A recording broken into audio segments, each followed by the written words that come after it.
Bonjour et bienvenue, bonjour à vous toutes et à vous tous. On va vous parler de la Méditerranée tout au long de cette semaine avec la 4e édition du festival Sauvons la Méditerranée. Géraldine Fink qui est organisatrice de ce festival, bonjour. Bonjour. Et puis Laurent Dominati qui est président de l'association Sauvons la Méditerranée, bonjour. Bonjour. Alors, 4e édition pour ce festival. Géraldine, pourquoi un festival de la Méditerranée ? On cherchait un événement pour rassembler toutes les personnes qui se soucient de la mer Méditerranée, que ce soit des scolaires, des entreprises, des associations, des élus. On cherchait un lieu, un écrin pour les réunir et voilà. Et donc, on a décidé de créer ce festival de la Méditerranée pour rassembler tous ces gens. Laurent Dominat, Sauvons la Méditerranée, c'est le nom de votre association. Elle en a besoin, cette mer. Ah oui, elle en a besoin. Et vous savez, il y a même un film qui avait été fait en disant la Méditerranée passera-t-elle l'hiver l'été. ou l'été parce que la Méditerranée, c'est une mer exceptionnelle de toutes les mers, hein, de tous les océans. C'est là où il y a la plus riche biologie marine et diversité marine. C'est aussi la mer la plus fréquentée et la plus polluée de tous les océans. C'est une mer fermée qui ne se renouvelle qu'une fois par siècle et qui a une salinité, une densité particulière, d'où la prolifération des espèces particulières.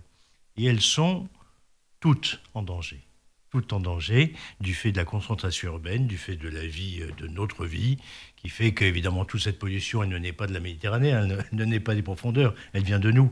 80% des déchets qui sont en Méditerranée viennent de la terre, par les fleuves. Et donc tout ça se déverse là-dedans, dans ce chaudron. Et s'il ne se passe rien, plutôt si tout continue à se passer comme dans les années précédentes, avec la concentration urbaine sur les côtes méditerranéennes qui sont si magnifiques et si bétonnées, eh bien, la Méditerranée, elle va mourir. Voilà. Donc, il faut faire quelque chose. Alors, il ne s'agit pas simplement de pleurer pour dire c'est difficile, c'est terrible, c'est affreux, quelle catastrophe. Il faut regarder et valoriser toutes les associations, toutes les initiatives qui peuvent être prises. Voilà pourquoi on a fait l'association. Et pour ne pas s'ennuyer de conférence en conférence, parce qu'on avait marre d'avoir des conférenciers, des experts, on a décidé avec Géraldine d'amener les enfants, les adultes, les professeurs, l'académie, les élus, les chefs d'entreprise, les experts, les scientifiques, enfin tout le monde, vous, tout le monde, voilà. Et c'est pour ça qu'on a fait un festival, parce que la Méditerranée, c'est peut-être le deuil, mais c'est aussi la joie. D'où l'importance, effectivement, le lien est tout fait de cette sensibilisation, puis de cette ouverture finalement à tout un chacun. Oui, on essaye de rassembler des gens qui sont déjà impliqués pour la Méditerranée, le grand public, puisqu'on essaie d'organiser aussi des opérations sur les plages, des nettoyages, ou là, cette année, on aura le mégoton, donc un ramassage de mégots dans toute la ville. Donc, pour impliquer le grand public, pour que tous les gens qui se sentent un petit peu concernés puissent aussi participer. Et puis, évidemment, les enfants, les scolaires, enfin, la génération de demain qui va prendre le relais et sur lesquels on compte beaucoup. Donc cette année, on détaillera le programme tout au long de cette semaine, mais cette année, il y a plusieurs axes phares. La jeunesse, effectivement, les enfants, c'est vraiment, ce sont les citoyens de demain, ce sont ceux qui peuvent aller tirer l'oreille à leurs parents aussi. Surtout qu'on se rend compte qu'on n'a pas du tout de mal à les convaincre parce qu'ils sont déjà convaincus. Et c'est vrai qu'on a un lien fort maintenant avec l'Académie de Corse qui s'implique énormément. Et du coup, cette année, ça prend davantage d'ampleur puisque le festival commence par une journée avec des challenges sportifs, des courses d'orientation qu'on organise avec l'UNSS et l'USEP. Et donc voilà, on ouvre un peu le festival avec ces challenges, ces défis pour la Méditerranée, avec 300 élèves qui seront réunis dans la citadelle d'Ajaccio pour la Méditerranée. C'est du 16 au 25 mai, oui. On va le rappeler. C'est ouvert à tout le monde ? À tout le monde. À tout le monde. On occupe la citadelle et la place des Palmiers pendant... Alors, la place des Palmiers, on occupe quelques jours. Non, toujours pendant toute la durée. Oui, parce qu'il y a une exposition, voilà. Mais on fait une émission spéciale, 2 émissions spéciales avec Viastel sur la place des Palmiers. Et sinon, pendant 10 jours, dans la citadelle, on occupe la citadelle. On investit toute la citadelle, voilà. Merci beaucoup. Pardon, non, je voulais juste rajouter pour le grand public, il y aura plusieurs expositions permanentes pendant toute la durée du festival. Donc, à tout moment, le visiteur peut entrer et voir ce qui a été fait par des scientifiques, par des associations, mais aussi par des scolaires. Et la jeunesse, pourquoi ? Parce que cette année, chaque année, le festival a un thème. Cette année, c'est les devenirs de la Méditerranée au futur. D'où l'importance des plus jeunes. Merci beaucoup, à demain. Bonjour, bienvenue, bonjour à vous toutes et à vous tous. On vous parle du Festival de la Méditerranée qui se déroulera du 16 au 25 mai à Ajaccio. Laurent Dominati est avec nous, bonjour. Bonjour. Président de l'association Sauvons la Méditerranée. Et puis l'organisatrice Géraldine, bonjour. Bonjour. Ce festival alors de la Méditerranée, on a eu un petit avant-goût hier du programme. Donc on va démarrer avec le mégoton. Non, le mégoton, c'est un petit peu la fin du festival. On démarre par une opération avec des scolaires, des collégiens et des primaires qui seront présents dans la Citadelle le 16 mai pour des challenges sportifs. Mais il y aura aussi une exposition installée Place Foch, une exposition de photos et de données pédagogiques que nous avons montée avec plusieurs associations. Et il y aura une exposition d'œuvres réalisées par des enfants aussi dans la Citadelle et aussi une exposition Stella Mar dans la Citadelle. Voilà, ça c'est la première journée, donc le 16 mai, l'exposition qu'on peut voir pendant toute la durée du festival. Et ensuite, on va dérouler un certain nombre de journées dans le programme. Alors, qu'est-ce qu'il y aura de particulier cette année pour cette 4e édition ? Alors cette année, on a essayé donc déjà les actions des enfants se sont multipliées parce que donc l'Académie de Corse qui nous soutient, qui est à nos côtés depuis le début, a souhaité être davantage présent. On a 2 grandes manifestations grand public, je dirais. On a une grande opération de nettoyage de la plage du site Natura 2000 du golfe de Lave, enfin de la plage de Lave. Donc ça, ce sera le mercredi 21 mai de 10h à 12h avec l'aide précieuse de l'association Corsica Clean Nature qui sera là pour amener tout ce qu'il faut, gants, pinces, sacs, enfin tout le nécessaire, qui sera là pour nous encadrer. Et surtout, ce qu'il faut bien savoir, c'est que quand on ramasse les déchets sur la plage, ces déchets sont triés, caractérisés et ensuite recyclés. Donc c'est important, leur présence est très importante. On aura aussi une association locale qui sera présente à nos côtés, qui est l'association Récré 2A, qui est une association sportive. Et donc là, il y a tous les adhérents, enfin d'ailleurs c'est ouvert vraiment à tout le monde, qui vont pouvoir aussi terminer l'opération par un cours de gym sur la plage. Voilà, donc ça c'est cette première opération donc à Lave le mercredi 21 mai de 10h à 12h. Et l'autre opération grand public sur laquelle on compte beaucoup, c'est le mégoton. C'est un grand ramassage de mégots dans la ville d'Ajaccio le samedi 24 mai de 10h à 12h. C'est aussi avec le concours de Corsica Clean Nature et le départ, c'est à 10h dans la Citadelle. Donc ça, c'est les opérations grand public. Ensuite, on va continuer avec les scolaires les 22 et 23 mai avec des ateliers pédagogiques portés par toutes sortes d'associations locales, mais aussi qui arrivent du continent pour parler de l'océan, pour parler du cycle de l'eau, pour parler de la biodiversité. Et ensuite, on a 2 rendez-vous très importants pour nous. C'est une masterclass d'abord, le vendredi 23 mai de 16h à 19h dans la Citadelle, où là, on reçoit pas mal d'experts. Et c'est une masterclass qui sera animée, portée par un monsieur qui s'appelle Riel Miller, qui est spécialiste de la littératie du futur. Et je vous invite à aller regarder ce que signifie ce mot, que j'ai appris moi aussi. Et donc là, l'idée, c'est d'essayer d'anticiper au maximum le futur de la Méditerranée. Comment est-ce qu'on l'envisage en 2050, admettons, et quelles sont toutes les incidences ou toutes les choses qui pourraient arriver qu'on n'a pas prévues et qui pourront qui pourront remettre en question toutes les idées reçues qu'on a sur la suite de la Méditerranée.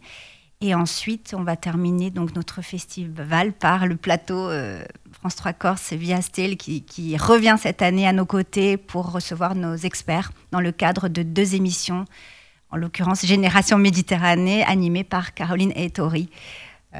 Voilà un peu tout le temps fort en fait. Voilà, exactement. Alors, Géraldine évoquait ce cycle de l'eau, évoquait un peu tout ça aussi. C'est vrai qu'aujourd'hui, on s'intéresse beaucoup à ces questions, notamment de manière intramuros en Corse, à la qualité de l'eau, à la quantité de l'eau. On ne va pas forcément au-delà des rivages.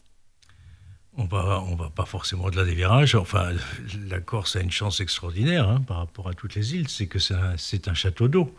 Le problème, c'est qu'on laisse l'eau s'en aller, et qu'on la traite mal, et qu'on la garde mal, qu'on organise surtout les fuites, plus que la richesse qu'elle représente. C'est forcément, si vous voulez, si on parle des devenirs de la Méditerranée, et c'est pour ça que dans l'association, notre idée, c'était de réunir des jeunes, des étudiants, des professeurs, des chefs d'entreprise, des élus, bien sûr, des élus. Quel rôle ils peuvent avoir dans ce festival? Alors déjà, là, Alors, on a plusieurs propos. D'abord, ce qui est important dans un festival, pour que ce ne soit pas simplement des tables rondes où chacun vient délivrer son petit speech et son petit discours, c'est qu'il y ait des interactions, c'est qu'il y ait des dialogues. Et c'est pour ça qu'on a fait cette masterclass. C'est que là, on réunit des experts, des scientifiques, on a dit surtout, vous ne préparez rien. Des élus, il y aura des élus, il y aura des chefs d'entreprise. Et Cyril Miller, c'est un spécialiste du futur. Il utilise le futur pour savoir ce que vous avez dans la tête et quels sont vos projets. Il essaye un peu de vous faire accoucher et de vous surprendre en vous disant « Ah, vous pensez que ça va être comme ça ?» Ben non, finalement, ça va être comme ça. Et s'il se passe ça? Et s'il n'y a plus d'eau? Ou s'il y a trop d'eau? Vous voyez, enfin non, c'était la semaine dernière, il y a quelques jours, il y a une panne géante en Espagne et au Portugal. Et évidemment, toute la vie a été totalement désorganisée. Qu'est-ce qui se passe en cas de panne en Corse? Vous avez vu d'ailleurs qu'en Espagne et au Portugal, les îles ont été préservées, parce qu'elles ne sont pas sur le même système. Nous aussi, on pourrait l'être, préservées, à condition qu'on arrive à produire notre propre énergie de façon autonome, et à condition de s'organiser pour le faire, c'est-à-dire d'organiser des barrages, et donc de faire en sorte qu'il y ait des systèmes hydrauliques qui assurent nos propres indépendances. L'eau, vous voyez, on a failli choisir cette année le thème de l'eau, parce que c'est un thème passionnant. Mais puisque vous me le suggérez, on le gardera peut-être pour l'année prochaine. Cette année, comme il y a le sommet international organisé à Nice, on s'est accroché à ce sommet international organisé par l'ONU à Nice, et donc on l'a plutôt axé sur les futurs de la Méditerranée. Mais l'eau, c'est le fondement même de l'économie bleue, et l'économie bleue, c'est peut-être la richesse et le succès futur de la Corse, et le sauvetage de la Méditerranée. Aussi. Merci beaucoup. À demain. Merci. Bonjour et bienvenue, bonjour à vous toutes et à vous tous. On vous parle du Festival de la Méditerranée qui se déroulera au mois de mai du 16 au 25. Je vérifie bien les dates. Géraldine Nick est avec nous, bonjour. Organisatrice de ce festival. Et puis Laurent Dominati, bonjour. Bonjour. Vous êtes le président de l'association Sauvons la Méditerranée. Donc des temps forts, la jeunesse qui sera très très présente. C'est vraiment l'avenir de cette Méditerranée que vous entendez mettre. C'est l'avenir et surtout on se rend bien compte que, parce que maintenant c'est la 3e année que l'on reçoit des enfants au festival, ils sont, pardon pour le terme, ils sont à fond, ils sont impliqués, ils adorent, ils ont travaillé toute l'année sur des œuvres d'art, ils seront là dans le cadre de l'exposition qu'ils présentent, dans le cadre d'ateliers pédagogiques auxquels ils vont participer, mais aussi d'ateliers qu'ils vont porter, puisqu'il y a notamment le lycée Fesch d'Ajaccio, le lycée Finauzé, il y a même un lycée de Balagne qui descend pour présenter son propre atelier, parce qu'on voit bien que la jeunesse s'intéresse à cette thématique vraiment de très très près. Alors, 4 ans d'organisation de ce festival, quels sont les enseignements que vous avez tirés des précédentes éditions et sur quoi ça a pu peut-être déboucher? Est-ce qu'il y a eu un livre blanc? Est-ce qu'il y a eu... Alors, les enseignements, c'est un peu comme pour tout dans la vie. C'est qu'on lance des initiatives et ce n'est pas forcément celles auxquelles on s'attache le plus ou que l'on croyait les plus faciles à réaliser qui se réalisent. On a, par exemple, dans les projets, j'avais commencé dès le départ à penser à une charte juridique des collectivités locales, considérant qu'en fait, c'était les collectivités locales qui étaient au premier plan d'eau, si je puis dire, au premier contact avec les questions d'environnement, de la mer, de la terre aussi, parce que tout est dans tout. Et on a essayé d'écrire cette charte qui pouvait engager l'Assemblée de Corse, par exemple, ou les villes, les communes, et puis les chefs d'entreprise. Et l'idée, on a parlé avec pas mal d'élus d'ailleurs, c'était si on peut le faire en Corse, on peut le faire partout. Hein. On peut le faire en Sardaigne, en Toscane, à Montpellier, dans les Baléares et en Algérie. Et donc, on a réuni des professeurs de droit, des experts. On n'a pas réussi à sortir la charte. Vous voyez, c'est difficile. En revanche, on a été voir quelques professeurs des écoles, inspecteurs d'académie, et on a dit, ben voilà ce qu'on fait. On n'avait pas pensé au début au premier festival. On s'est dit que c'était le public qui allait venir. Et puis, on dit, ah, mais c'est intéressant ce que vous faites. Ah, mais vous savez, l'année prochaine, on peut faire plus patati patata. Et là, comme vient de le dire Géraldine, ils se sont impliqués complètement. C'est eux qui ont fait des propositions. Ce sont les professeurs, ce sont les collégiens, ce sont les lycéens, ce sont les scolaires qui se sont passionnés pour cela. Vous voyez ? Donc, les professeurs de droit étaient intéressés. Les scolaires l'ont fait. Ils ont fait l'exposition. Donc c'est pour ça que je dis, mais l'essentiel, c'est qu'on lance quelque chose. On prend une initiative, on a créé ce festival, un peu comme ça, voilà. Et puis maintenant, je dirais, au début, c'était 2 jours, puis 3 jours. Maintenant, c'est 10 jours. Vous voyez, donc il faut se lancer, on verra après. Voilà. Qu'est-ce qui a fait que ça n'a pas marché, cette charte? Qu'est-ce qui a bloqué? Quels sont les arguments?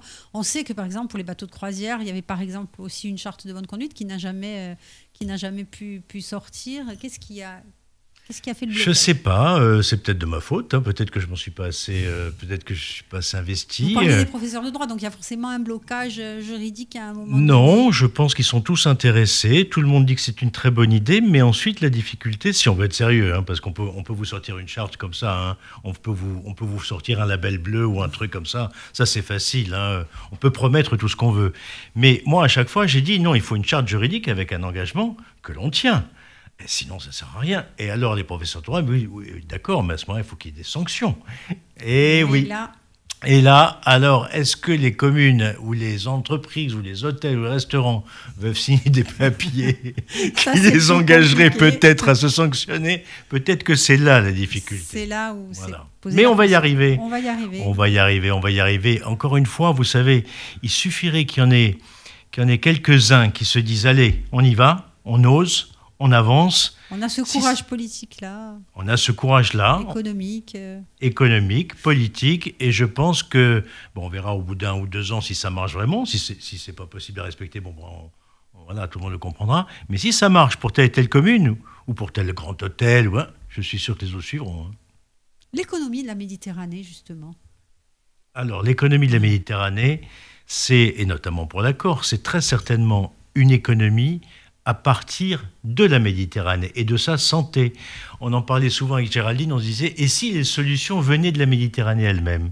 Parce qu'il y a des solutions extraordinaires en Méditerranée. On invite là quelqu'un qui étudie les éponges, ça a l'air de rien les éponges, mais ça va servir peut-être à sauver des gens et à faire des médicaments. Parce qu'il y a des processus biologiques, ne me demandez pas comment ni pourquoi, qui font qu'elles créent dans les éponges, pour se protéger elles-mêmes, des je ne sais quoi qui permettraient de former des médicaments. Par exemple, pour l'énergie, la géothermie, ça existe. C'est déjà, certains pensent que c'est l'avenir de l'humanité, plus que le nucléaire, plus que l'hydraulique, plus que tout. Et la maréthermie. La maréthermie, c'est utiliser la différence de température entre la surface de la Méditerranée, la surface de l'eau et les profondeurs.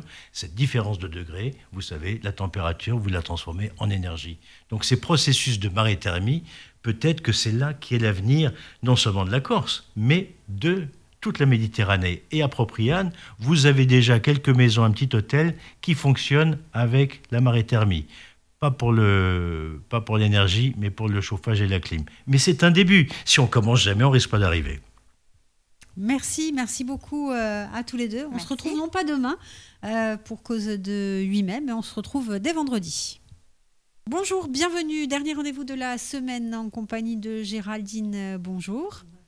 Et puis le président de l'association Sauvons la Méditerranée, bonjour. Bonjour. Pour parler de ce festival, on aura l'occasion d'en reparler avec différentes interviews des différents intervenants. Mais Géraldine, on va rappeler toute l'importance de ce festival, un festival, on va dire, intergénérationnel et puis intercompétence aussi.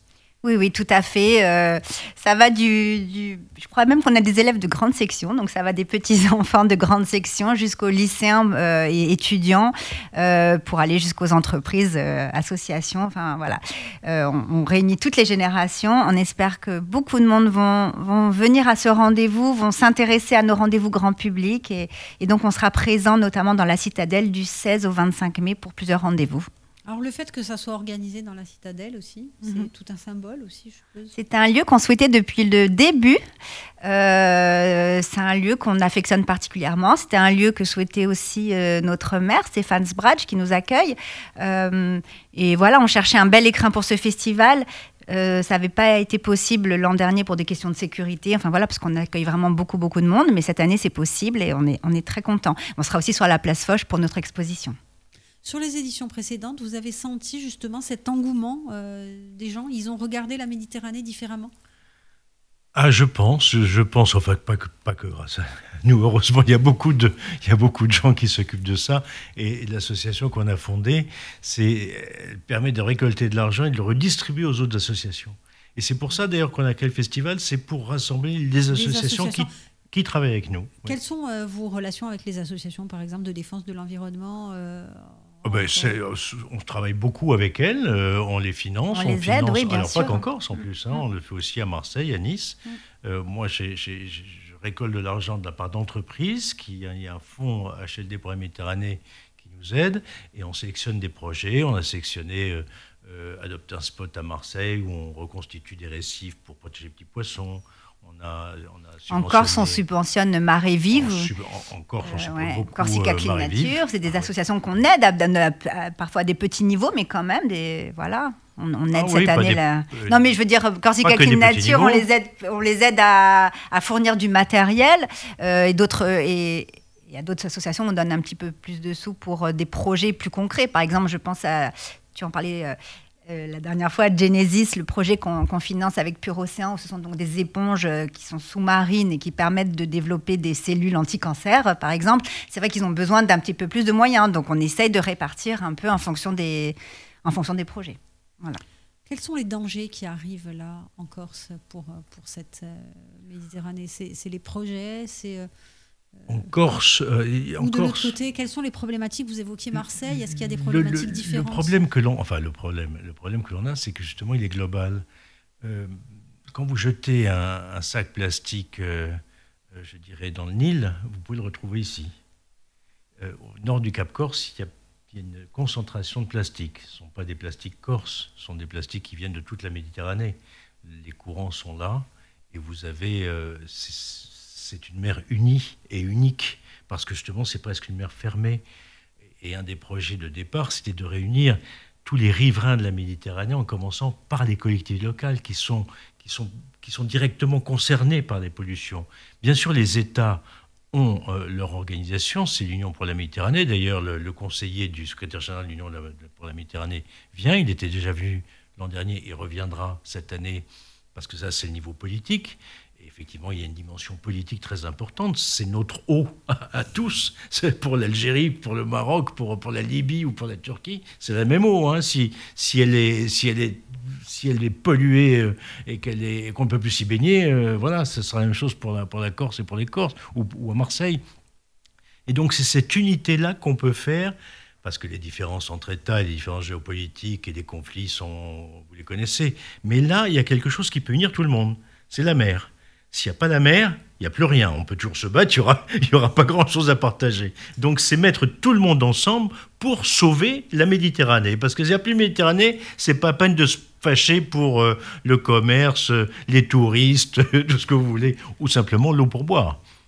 Vous voyez sur l'eau, vous voyez les problèmes à la fois de sécheresse qu'il peut y avoir sur les rives de la Méditerranée et à la fois les phénomènes climatiques, comme on l'a vu en Espagne, qui rayent une ville par des trompes d'eau. Donc, alors, en Corse, proprement dit, quel est le problème? Ils sont ceux que vous connaissez. Quand on est ici et qu'on voit ces ferries qui polluent, on peut quand même se poser quelques questions. Les super coffres, les méga-yachts? Pardon? Les super coffres, les méga-yachts? Les super coffres? Oui, le projet de super coffre, le projet de méga-yacht. Alors, c'est un projet... Coffre d'amarrage, c'est ça? Oui, c'est un projet qui est controversé parce qu'à la fois, il fait du bien, puisqu'il évite à ses super yachts de jeter l'ancre, et il vaut mieux éviter de jeter l'ancre. Et puis, en même temps, il est très contesté parce qu'on dit on les fait venir. Bon, j'ai un avis qui n'intéressera peut-être personne là-dessus. Ce que je veux vous dire sur cette question du rapport entre la richesse et la pollution, c'est que l'environnement, c'est une richesse. L'année dernière, on avait fait notre festival sur le financement. On a fait venir des gens qui sont vraiment des financiers. Et ils ont expliqué à des élus émerveillés d'ailleurs que les champs de Posidonie, ça vaut beaucoup d'argent. Parce qu'avec le système de taxation du carbone, si vous protégez un champ de Posidonie, comme si vous protégez une forêt, vous pouvez valoriser le gain de CO2 et donc vous pouvez le revendre en quelque sorte. En quelque sorte, pour être simple, j'achète une forêt et je la revends en droit pollué, c'est pas très joli, mais pour ceux qui ne font pas assez d'efforts pour diminuer le CO2, eh bien, ils me compensent et ils compensent en achetant des champs de Posidonie, en achetant de la forêt, etc., etc. Et donc tout ça sont des projets qu'il faut mettre en avant. On a parlé beaucoup de financement. C'est un peu une déception parce qu'on avait lancé l'idée de faire un fonds vert pour la Corse. Peut-être on y arrivera dans quelques temps. Merci beaucoup. On va rappeler, Géraldine, peut-être 2 mots sur le programme et où est-ce qu'on peut vous retrouver. Voilà, exactement. Donc le festival, c'est du 16 au 25 mai. Le programme sera affiché place Foch et devant la Citadelle, donc à tout moment, on peut aller le regarder. Et évidemment, sur notre site internet sauverlaméditerranée.org ou sur nos comptes Facebook, Instagram, Sauver la Méditerranée. Tout simplement, voilà, où on rappelle les différents rendez-vous. C'est un festival qui est ouvert à tous, qui est gratuit, il faut s'acquitter d'une cotisation. Alors, c'est totalement gratuit. C'est vrai qu'il y a beaucoup de rendez-vous qui sont organisés sur inscription, je dirais, donc notamment les rendez-vous pour les scolaires. Mais à tout moment, vous pouvez venir voir l'exposition. Évidemment, participer au nettoyage de plage de la plage de Lave, le mercredi 21 mai de 10h à 12h. Au Mégoton, le samedi 24 mai de 10h à 12h également. Vous pouvez venir assister à notre masterclass, donc en présence de nos experts, le vendredi 23 mai entre 16h et 19h. Vous pouvez aussi également assister à l'émission de Viasté sur la place Foch le samedi aux alentours de 14h. L'horaire peut changer, il faudra aller voir sur les Et la musique le soir. Et la musique, c'est vrai que nous sommes dans la Citadelle, que pendant cette semaine-là, il y a Jazzy Nayach qui fait sa soirée, les jeudis sonores de la Citadelle. Donc c'est vrai que nous avons aussi, grâce à eux, avec ce partenariat, les concerts de Jazzy Nayach. Voilà. Il y aura aussi un spectacle, j'en ai pas parlé, mais c'est important, c'est aussi une nouveauté cette année. Il y a des classes qui préparent un spectacle pour la Méditerranée, sur le thème de la Méditerranée.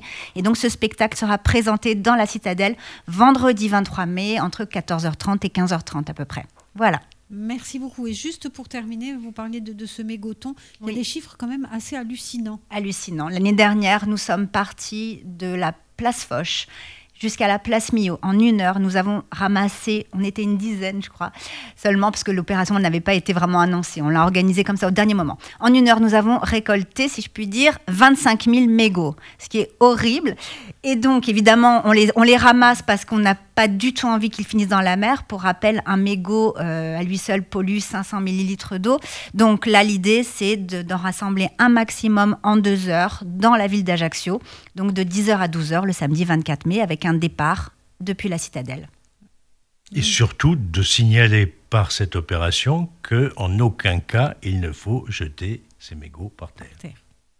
Merci Exactement. beaucoup. Merci. Merci à vous. À très bientôt. À bientôt.